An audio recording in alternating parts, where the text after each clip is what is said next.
అదే RTV app వార్తల్ని క్షణాల్లో చదివే అవకాశం ఉంటుంది. ఒక న్యూస్ పేపర్, ఒక టెలివిజన్ ఛానల్ మీ చేతుల్లో ఎప్పుడూ ఉంటాయి.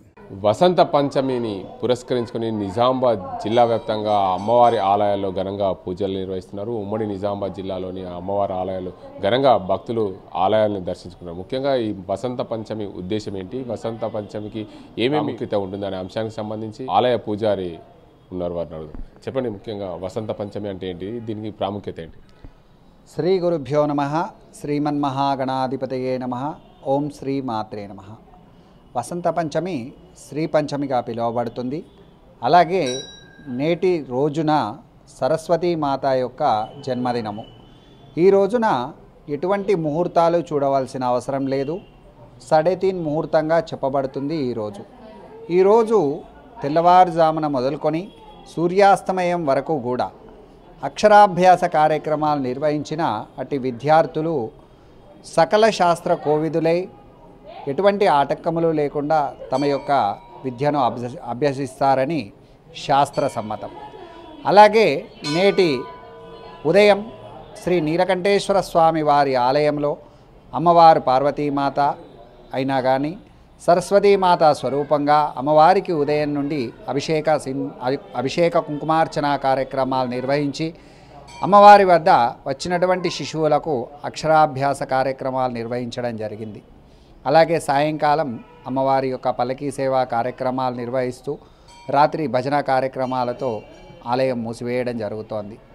ముఖ్యంగా ఈరోజు కుంకుమార్చన కార్యక్రమాలు, సుమంగళి పసుపు కుంకుమ ఇవ్వడం, అంటే సుమంగళులకు ముత్తైదువులకు పసుపు కుంకుమలు ఇవ్వడం ఆనవాయితీగా వస్తుంది. అటు పసుపు కుంకుమలు ఇస్తూ తాంబూల దక్షిణ ఇస్తూ కుదిరిన వాళ్ళు భోజనాలు కూడా పెడుతూ ఉంటారు. సర్వేజన సుఖినో భవంతు, శుభం భూయాత్. అయితే ముఖ్యంగా ఈ వసంత పంచమి రోజు సరస్వతి మాత పుట్టినరోజు అని చెప్తున్నారు. సరస్వతి మాత పుట్టినరోజు సందర్భంగా ఈ ఆలయాల్లో భక్తులైతే ప్రతిరోజులాగా కాకుండా ఈరోజు ప్రత్యేక పూజలు ఏమైనా నిర్వహిస్తారా? దీని నిర్వహణకు సంబంధించి ఎలాంటి ఏర్పాటు చేస్తుంటారు?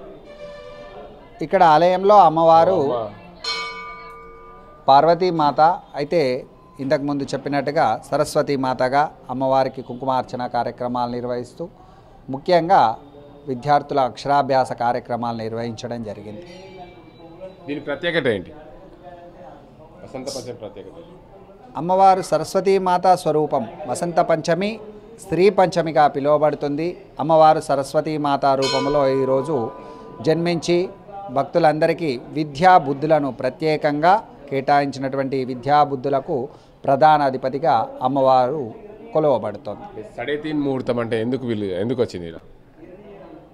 ఒకటి దసరా, ఇంకొకటి దీపావళి, ఈ వసంత పంచమి, రథసప్తమి, ఈ ముహూర్తాలను 3:30 ముహూర్తంగా చెప్పబడతాయి.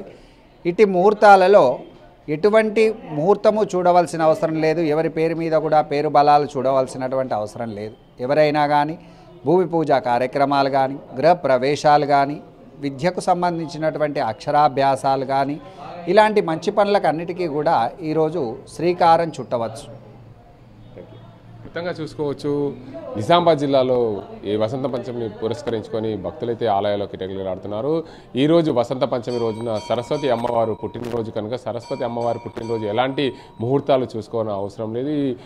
ఈరోజు 3:30 ముహూర్తం అంటారు. అంటే ఈ 3:30 ముహూర్తం అంటే ఎక్కడ కూడా బలము, దానికి సంబంధించిన దోషాలు చూడాల్సిన అవసరం లేదు. ఖచ్చితంగా ఏ కార్యక్రమమైనా ఈరోజు ఉదయం నుండి సాయంత్రం వరకు కూడా అన్ని కార్యక్రమాలు చేసుకోవచ్చు. శుభముహూర్తాలు కూడా ఎలాంటి సమయం సందర్భం చూడకుండా ఈరోజు అన్ని శుభ కార్యక్రమాలు జరుపుకోవచ్చు అని చెప్పి ఆలయానికి సంబంధించిన పూజారి చెప్తున్నారు. ఇది ఇక్కడ పరిస్థితి. కెమెరా పర్సన్ అజీమ్తో గంగారెడ్డి, RTV నిజామాబాద్. మరిన్ని వీడియోస్ కోసం ఛానల్ ని సబ్స్క్రైబ్ చేయండి. లేటెస్ట్ అప్డేట్స్ కోసం వాట్సాప్ ఛానల్ ని ఫాలో చేయండి. అండ్ లింక్ డిస్క్రిప్షన్ లో ఉంది.